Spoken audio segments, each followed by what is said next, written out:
You are listening to the Critical Mass Radio Show, Orange County's business talk show, focused on exploring topics of interest to CEOs who are leading middle market companies. With your host, Richard Franzi. Hello and welcome to Orange County's longest running business talk show. And I love that intro music, never get tired of it. And we're going to have a great show for you today. Why do you ask? Because Braelyn Davis, who is the co-founder, president, and CEO for Planet-Based Foods, is our guest. Braelyn, welcome to the program. Hey, Rick. Thanks so much for having me. It's our pleasure. Let's get started with the origin question. Tell us, what was the original inspiration or motivation you and your other co-founders had for starting Planet-Based Foods? Yeah, well, it was really something that came about very organically through my childhood. It was actually a seed that was planted in my head through my father, as we always had discussions around sustainability and really where our food system was at. And the reason that was a conversation is my father was a food scientist. So it was always kind of at the forefront of our conversations. And whether I was ready to have those conversations at that age or not, it still instilled quite a bit of value in what sustainability meant. And so my father, Robert Davis, worked on lots of soy products, through the 80s and 90s. And that was an incredible boom in the vegan community and utilizing that protein source. But as it was leaned on tremendously in the last decades, a lot has come to the forefront around sustainability and the nutritional aspects. And what else could be out there that we could lean on that could better sustain the planet and the body? And that's where the conversation, evolved towards hemp. And it was really something that we would fanboy out around hemp, because we used to talk about building a home out of hempcrete. And it's an amazing building material. You can do so many things with hemp, but the overlooked aspect of the plant was the seed, and the fact that it, gram for gram has more protein than most meats, even chicken breasts. And then you look at the fact that it uses drastically less water while healing the soil. And wow, what an amazing untapped resource. And so it wasn't until I had graduated school and I was a nutritionist at the time and very gung-ho on creating an impact and, something that was unique and different, but most importantly, sustainable. So the conversation came full circle in my early 20s, talking with my father about, what can we really do here to improve the food system? And how can we outpace climate change? And what are we missing here? And I'm like, there it is again, hemp. That's what we're missing.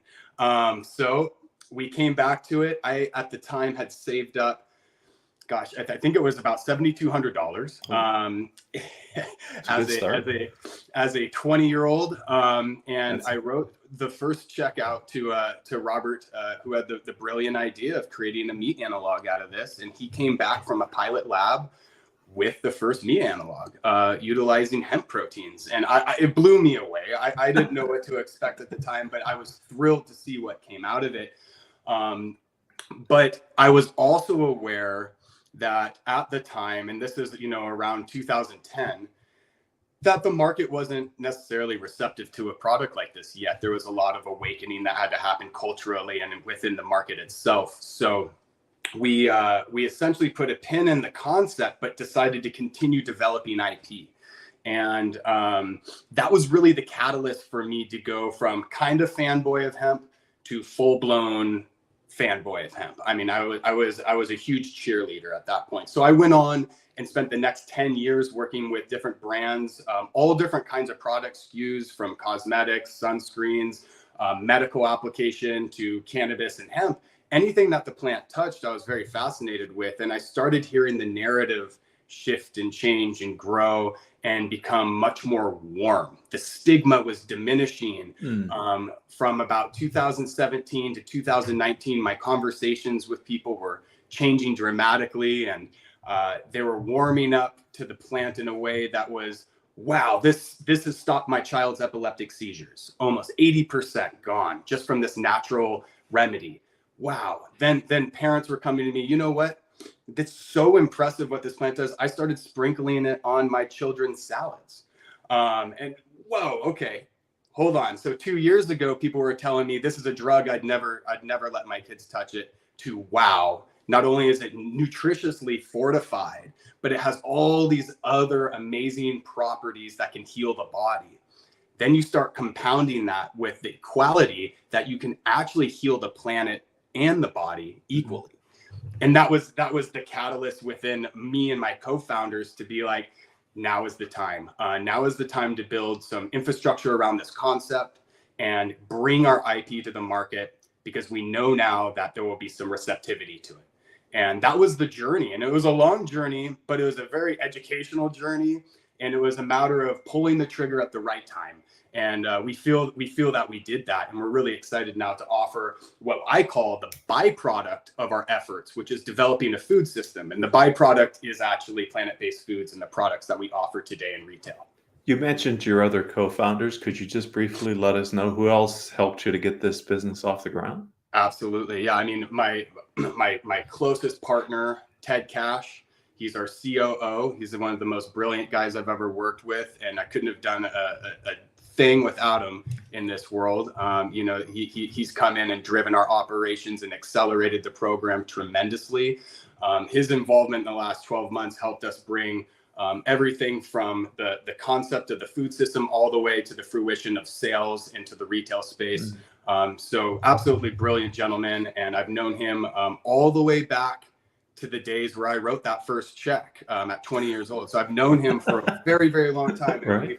We've gone on and done, different things in our lives, but it was beautiful to come back together and make something really special happen. The other co-founder is Robert Davis, pioneer in the space, leader when it comes to food innovation, invented the first tofu hot dog, worked with many of the larger companies in the space, and brings a tremendous wealth of understanding of what the world needs, as well as applications to feed the planet. And he brought that in spades. And that was always something that motivated me and kept me going, especially as a young kid. Seeing someone as passionate as my father definitely instilled a tremendous amount of value in what we're doing today inside of me. I love it how Orange County and Southern California and California in general can set trends for the rest of the nation and then many times globally. And it feels like potentially, you tell me, but this food research area and a focus on hemp as a food source is really something that's catching hold in Southern California. There's an ecosystem coming up. You're not our first entrepreneur that has focused on hemp, but clearly you are bringing differentiated products to the market based on that product. I think it's very exciting. Thanks, Rick. Yeah, I appreciate it. We're about as excited as you can get as well. And really, it's just the beginning. We want to see hemp infused into as many verticals in this space as possible. But beyond the food space, we want to see it more in industry and industrial building, homes, every place that we can put this and we can offset our carbon footprint 10, 20, 30%. That's a win. That is a win. And it's a cost-effective way to do this. So it's something that should be globally embraced as the next stepping stone in a sustainable future. I guess I'll use your term. I'm becoming a fanboy of hemp through my very vicarious experiences with you and others that I've talked to about this product. It's almost fascinating what this plant could mean to mankind if it's properly adopted throughout our food system and our larger system, building materials, clothing, etc. But let's stay focused on you and plant-based foods. How long did it take after you launched the company with your co-founders before you all started to believe, hey, we have something here that's going to scale, and we have a business underneath us now? Yeah, I mean, I would say that the passion and ambition was there from day one. We thought it was such a unique and innovative approach to feeding people while equally healing the soil that our American farmers need so badly to thrive, and not just for their own world, but for our world as consumers. We need our farmers taken care of. So we felt a strong passion and degree of security in the sense that we're doing the right thing.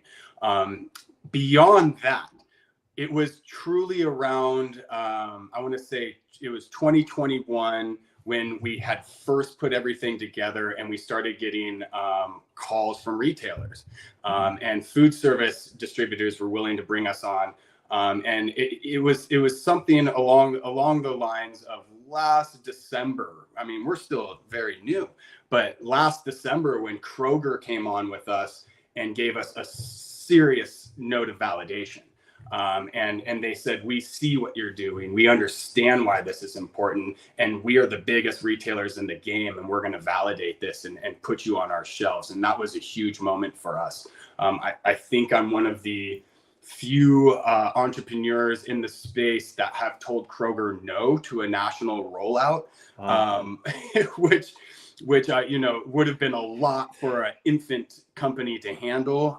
But luckily, we've proven ourselves this year with them. Our velocities are stellar, and we are now ready to go national with them as well. So it's all just, it's been a roller coaster of excitement, but it's been this last year of growth that's really ignited that. So take us on a journey through what plant-based foods is creating and selling through retail channels, etc. What products are you making? Definitely. Well, the key focus, as you know, is sustainability and the attributes both to the body and the planet, how it needs to be looked at as an equal approach, right? With that mantra in mind, it's focusing on alternative proteins to make sure the body is well fortified. Now hemp carries not just protein, but you have full spectrum omega fatty acids, complex carbohydrates, all these amazing minerals and vitamins. It is very nutrient dense. So we took that, we wanted to create different easy to use applications with those proteins, from crumbles to burger patties to sausage patties, and then to our convenience items, which are taquitos. And what's coming out soon is our handheld burritos. And the main point for us in that segment is creating a convenient, approachable product that's easy to prep, easy to eat, easy to give to the kids and the family. And in the back of your mind, you know that you're also healing the planet. And we want that to be synonymous with the brand, plant-based foods.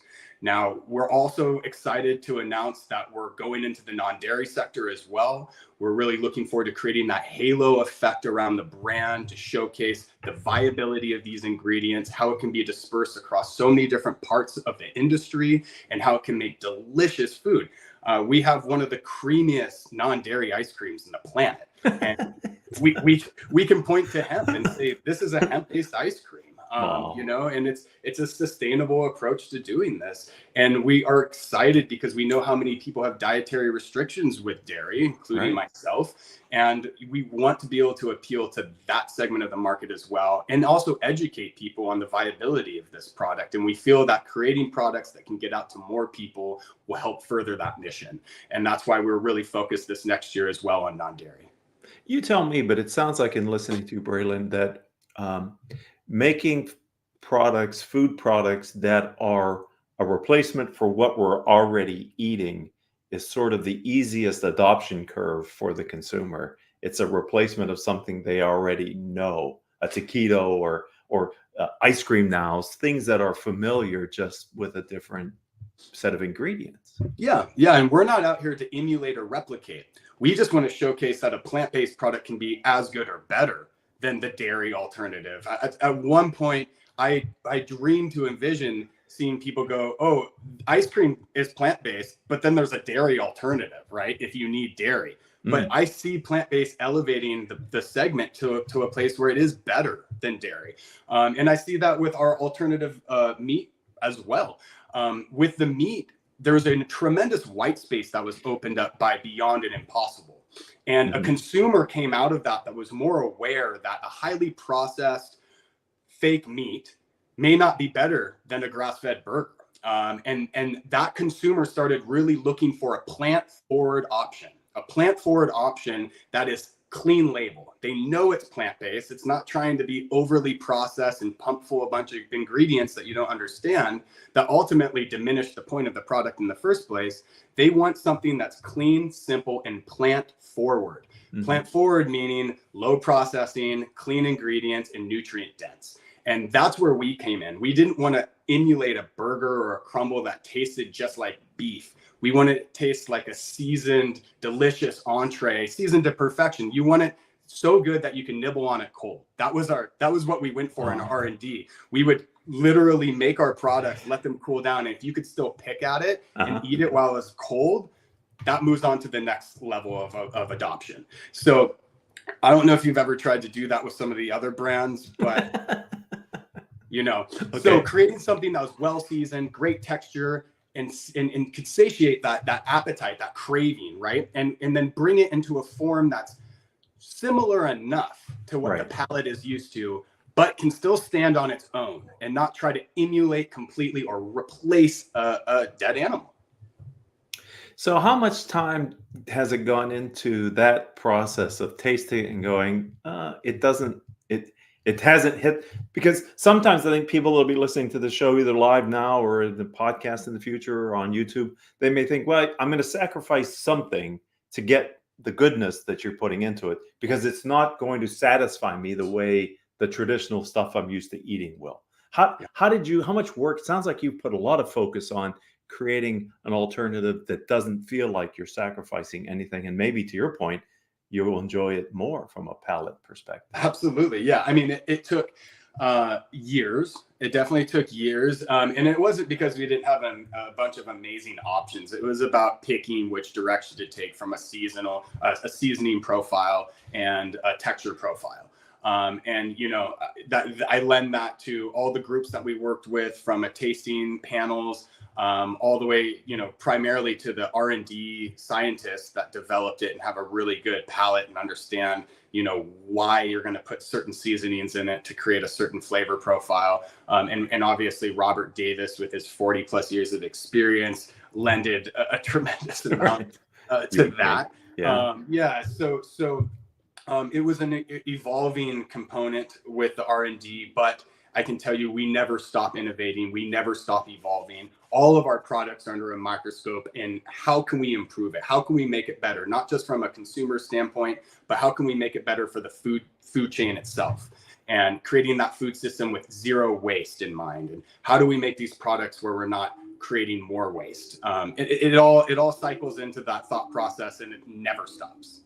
So you have a very clear psychographic for the type of consumer that you're trying to attract then to your brand, I take it, because you're building a brand. When you said earlier, haloing into other products, your mission is to build a brand that then has pillars of products underneath it, if I understand what you're saying, Braelyn. Absolutely. I mean, at some point we would love to be synonymous with, feeding the body and healing the planet, and to have plant-based as a icon for that. It's very much could evolve to a plant-based solutions, because the application can go so many different places with it. But for us right now, it's the health conscious core consumer that's going to be focusing on our brand, but also the consumer that goes one beyond that and wants to feel good about what brands they're actually supplying their money towards. And if we can be a good brand that represent the right values, we want that consumer to see us. And that is our target in our niche stage. Now, as we grow and as we become, more universal, we need to widen that approach and continue to expand our appeal. And that will be the journey that plant-based foods goes on in the next 2 years, to widen that appeal. We don't want to be overtly pushy around this. We want it to be easy for the consumer. We want the consumer just to feel good about plant-based foods doing the right thing, so they don't have to worry about it. They want to purchase the product, eat their taquito, feel good about it, and move on with their day. Right. Yeah. Amen. So how have you funded your growth? Well, we initially did a friends and family round. We brought in some capital that way to build the foundation around it, get our right trademarks in place. And then we did a capital raise and actually brought the company public on the CSE this last year. We brought in about $6 million, and that was a catalyst for all of our growth into retail this previous 13 months.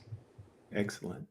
So I'm curious, how did you get Kroger to make the commitment that they were willing to make to you and to your brand? Can without giving away any secrets, but just I'm so impressed by that. I just wonder, how did you do it?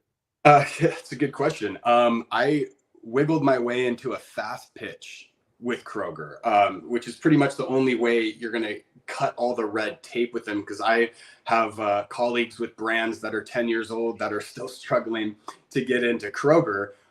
But I was lucky enough to get in front of their key decision makers, give them a a presentation that essentially moved them into the right position of bringing us on board. And it was both, I think, luck of the draw and being in front of the right people with the right product at the right time.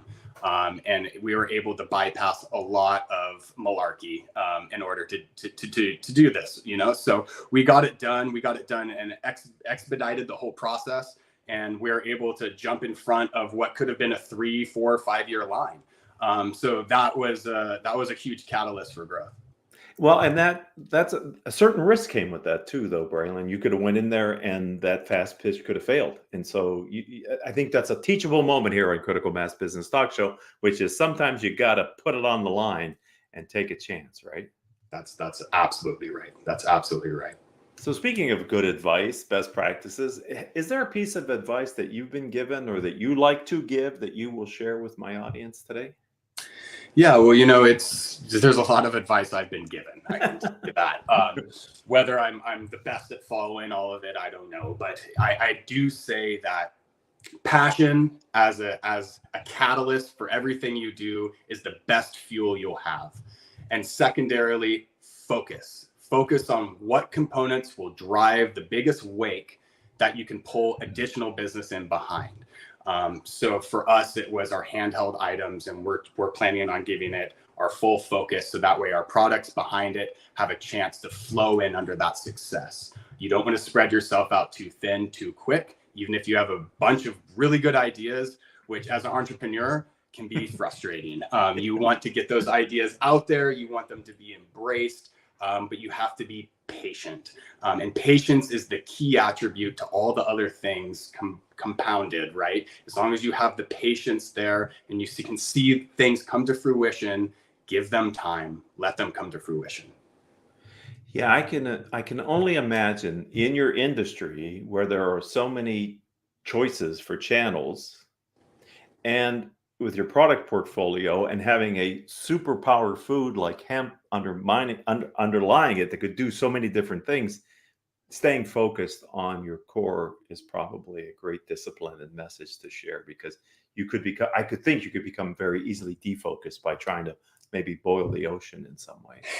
Yes, you can. Yes, and especially an entrepreneurial mindset, you're boiling oceans. Absolutely. Right. Yes. So because you're going after the consumer, and so in a B2C space, there's a lot of front end work that goes into changing consumers' behaviors, I can imagine. So has artificial intelligence played a role in your firm, or do you see it in the industry, or just what is your sense as an entrepreneur on how AI may become involved in the future in your business? I see AI everywhere. I see AI being infused into almost every facet of business, from supply chain management all the way up to sales and marketing. It's going to affect all of it. We utilize some AI in different components of marketing. And I know some of our supply chain uses AI, and they're going to continue to introduce more AI, influence, everything from cultivating to tracking seed to sale. AI will be involved in all of that. And I think it will, streamline a lot of what we're dealing with from a supply chain standpoint, but B, it's going to start providing a lot of new opportunities within every industry. I think there's a fear around it right now that it's going to diminish jobs, and it will, but it will also provide opportunity for new jobs. And I see that every day. I see people coming on board as almost liaisons to AI and how to properly use these tools, and whole industries are going to start coming to life around that, almost a complementary human interface to AI, if you will. So I definitely see it affecting everything moving forward. Kids are using it for their essays, and CEOs are using it for their bios. It's going to be, it's going to be everywhere. That's so true. All right. So take us into the future. You're moving fast. You're covering a lot of ground. You're making tremendous strides. We're going to have you back on the show at some point. What's going to be different, bigger, newer? Where will you be with plant-based foods in a few years? Few years, we really hope to create that synonymous halo effect within the industry and accompanying industries. I would love to be in a position to collaborate with other brands, other entities, to lend not only our skill sets and understanding of of sustainability in this food system, but also create a seal of approval, so to speak, of a plant-based collaboration. It could be anything that's sustainable in the space that can utilize hemp. And we want to grow that awareness as much as we can. And the way we can grow that awareness is hitting every fray market through collaborations and communication. So where I see us in the next four years would be multiple segments in the grocery store where someone can walk through that store, see our brand, and start to correlate the fact that there's a key ingredient that can be utilized almost anywhere, right? And we want that awareness to become very apparent to the consumer on their own. And the way we do that is we create pathways by infusing plant-based foods into different segments of the market, from alternative dairies to proteins, and potentially collabs with other sustainable brands in the future to further the narrative. But for us, it's also the big picture for us is how can we bring this food system to every country and every continent. The seed itself is so versatile. It can grow in so many different climates. It takes a little finessing, but if we can get this food system set up in Europe, in the United States, and South America, and we can start feeding people this way, that is the key focus for us. You know, the concept of the brand, even before we even thought of a CPG play, it was, can we create nutrient-dense hemp products or even loaves of delicious seasoned hemp meat that's dehydrated, that can be airdropped anywhere in the world, and you just add water and you have a fully nutritionally fortified meal from omega fatty acids, proteins, complex carbohydrates, et cetera, that you can just drop anywhere in the world, add water and eat well. And that's where our mantra, "May all be fed," came from. It was one of our first kind of slogans, and it came from feeding the whole world. How do we feed the whole world? And this is the first and most approachable pathway to do that. Oh, I get goosebumps when you finish that thought. Thank you very much for inspiring me. Speaking of inspiring people, we're a Southern California based, Orange County focused talk show, but we have an audience that's global, frankly, and certainly covers North America and the US very well. If people would like to sample and buy your products, you said Kroger regionally, where would they find your products that they could begin that journey? Yeah, well, right now we're huddled on the West Coast, about Colorado over. So we're in plenty of grocery outlets through the West Coast. Through this next year, we're going to be expanding over to the East Coast. So just hold tight, East Coasters. We'll get to you as quickly as we can. But in the meantime, you can order direct to consumer from our online platform. We're also on Amazon as well. If you're really itchy to try it and you want to order some frozen food, it's there for you. And as we continue to grow, our website is constantly updating all the points of distribution. So you can just go to planetbasedfoods.com and find my products and just click on the map, and it will help guide you. Boy, that's another level of complexity that you're dealing with, which is all these potential channels to the consumer. You just hit on several of the major ones that we recognize, and rationalizing your availability through those various channels, I'm sure, is not a simple equation to figure out. No, it's not, but it's part of the growth, and we'll take it. You got to go where the consumers are, right? Yeah, that is true. That is. Got to make it easy. So where do you go to access other entrepreneurs' insights and experiences that are helping you formulate your strategy moving forward? Yeah, well, I mean, of course, there's the low-hanging fruit of LinkedIn, which can bear a lot of fruit, but outside of that, I have a great network here in California. I was lucky enough to brush shoulders with a lot of entrepreneurs from back in the day that have now grown lots of large businesses. So I've been able to get coached, and I've been able to get advice and guidance from a lot of those people. Again, being in Southern California, it's a mecca for that kind of thinking and that kind of creativity. And now that I've been in the industry for a while, my access has grown, my ability to go through those doors have opened. And it's just become, something that's very synonymous with opening up my computer, and I get great emails from other entrepreneurs. It wasn't always like that. It was me reaching out and trying to build my network. But as you get out there and you let your voice be heard, you can start allowing some of that come to you. And that's kind of what's been happening this last year for me. And it's been a wonderful experience. Well, Braelyn, I want to thank you for giving some of your time to share the story of plant-based foods. It's an inspiring one, and I hope many in our listening audience will find a way to sample your products. And thank you for being an advocate and a fanboy of hemp, because I think we are on the cusp of something great with that product and plant. Thank you so much, Rick. Yeah, the pleasure was all mine. Thank you for having me on. You're great to talk to as always, and I look forward to next time. You got it. And I'd like to thank the audience. You've just been a part of Orange County's longest running business talk show. Braelyn's episode is in our catalog now with 1,400 other interviews of Orange County entrepreneurs and executives. Take a look through the catalog and see if there's some other people you'd like to listen to their interviews. If you happen to be an Orange County entrepreneur with a story to tell and you'd like to be a guest on our program, then reach out to me. I'm on LinkedIn. I'm Rick, R-I-C, Franzi, F-R-A-N-Z-I. Coincidentally, that's also our website, rickfranzi.com. Be happy to talk with you and have Haley help to schedule you for a future appearance here on the program. And until the next time we have a chance to be together, I hope all of your business decisions will move your company in a positive direction.